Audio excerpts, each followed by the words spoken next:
아침 말씀. 오늘 본문 말씀은 마태복음 5장 17절에서 26절입니다.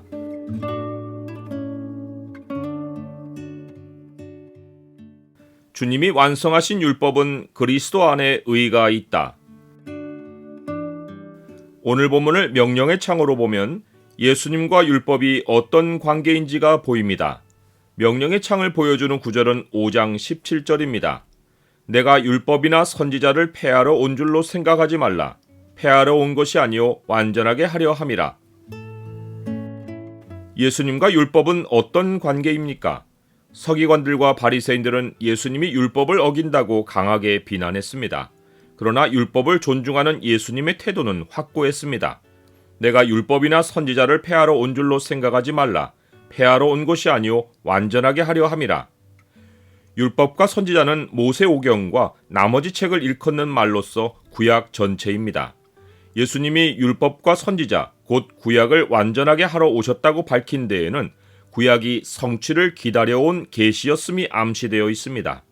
구약은 자체로 모든 의미가 있지 않습니다. 구약은 어떤 방향을 가지고 내다보고 예수님은 그 내다보는 바를 이루기 위하여 오셨습니다. 예수님은 모든 선지자와 율법에 예언한 것이 요한까지라고 하며 구약이 어떤 시점을 내다본 계시임을 확인해 주셨고, 사도 바울은 율법이 우리를 그리스도에게로 인도하는 몽학선생이 되어라는 말로 구약이 내다본 것이 그리스도와 그의 도래임을 밝혀주었습니다. 예수님은 오셔서 율법과 선지자를 완전하게 하셨고, 예수님이 구약을 완전하게 하신 후에는 구약 율법이 폐해진 것이 아니라 오히려 하나님의 완전한 계시로서 역할을 합니다. 그래서 예수님은 그러므로 누구든지 이 계명 중에 지극히 작은 것 하나라도 버리고 또 그같이 사람을 가르치는 자는 천국에서 지극히 작다 일컬음을 받을 것이요 누구든지 이를 행하며 가르치는 자는 천국에서 크다 일컬음을 받으리라 라고 하셨습니다. 그러면 예수님이 완전하게 하신 율법을 행하고 가르치는 것은 어떤 의미입니까? 이것은 바리새인들이나 서기관들처럼 율법을 정확히 지켜 행동하라는 의미가 아닙니다. 그리스도가 성취하신 구약은 더는 사람의 행함을 통해 또 다른 성취를 목적으로 가지지 않습니다. 이제 모든 구약의 계명은 그것을 완전하게 하신 그리스도를 바라볼 것을 요구합니다. 지금까지 그리스도를 바라보던 구약은 이제 그리스도 안에서 바라보는 말씀이 되었습니다. 이것이 우리가 율법을 행하며 가르칠 수 있는 근거입니다. 복음에서는 그리스도와 떼어낸 구약이 존재하지 않습니다. 순수한 구약 자체가 존재한다면 구약이 기다리는 바가 아직 이루어지지 않았다는 뜻이고, 이것이 오늘날 유대인들의 성경 해석입니다. 율법과 예수 그리스도를 연결하지 못하는 자들은 말씀을 오직 자기 행동과 연결합니다. 이것이 자기 의입니다. 말씀을 자기에게만 적용하는 방식으로는 아무도 말씀을 실천하지 못하고 아무 열매도 맺지 못합니다.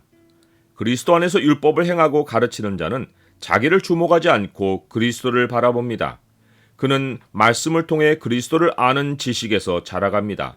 말씀이 풍성함에 따라 믿음이 커집니다. 하나님과 더욱 연결되는 의인으로 점점 성숙해 갑니다. 동시에 성령이 맺으시는 열매로 거룩한 성품이 자라갑니다.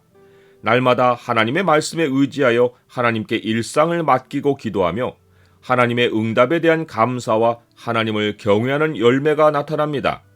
예수님은 우리에게 이러한 율법의 행함이 있는지를 돌아보길 원하며 엄중히 경고하셨습니다. 내가 너희에게 이르노니 너희 의가 서기관과 바리새인보다 더 낫지 못하면 결코 천국에 들어가지 못하리라. 예수님은 6가지 사례를 들어 우리에게 서기관과 바리새인보다 더 나은 의가 있는지를 점검할 수 있게 해주셨습니다. 그 첫 번째 사례가 살인입니다.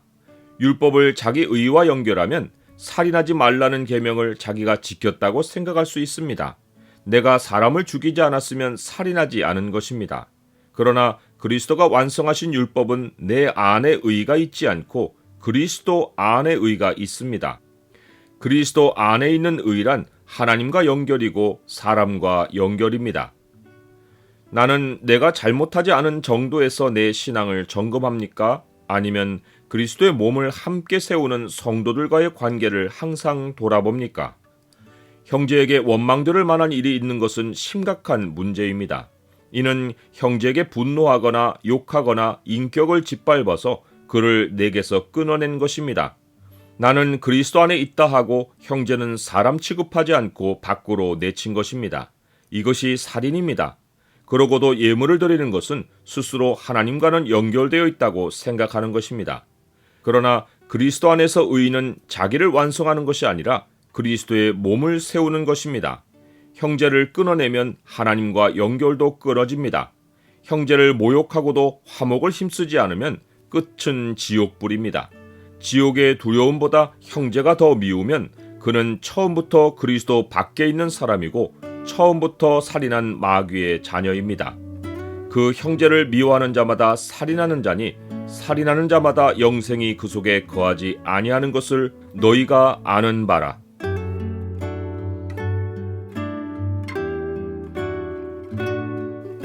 주님, 성경 전체가 너무도 소중합니다. 구약을 통해 그리스도를 더 깊이 깨닫고 영생을 아는 기쁨을 갖게 하옵소서. 율법을 완성하신 그리스도의 의를 힘입어 사랑하는 형제자매들과 연결되어 영생까지 이어지게 하옵소서. 예수 그리스도의 이름으로 기도드립니다. 아멘.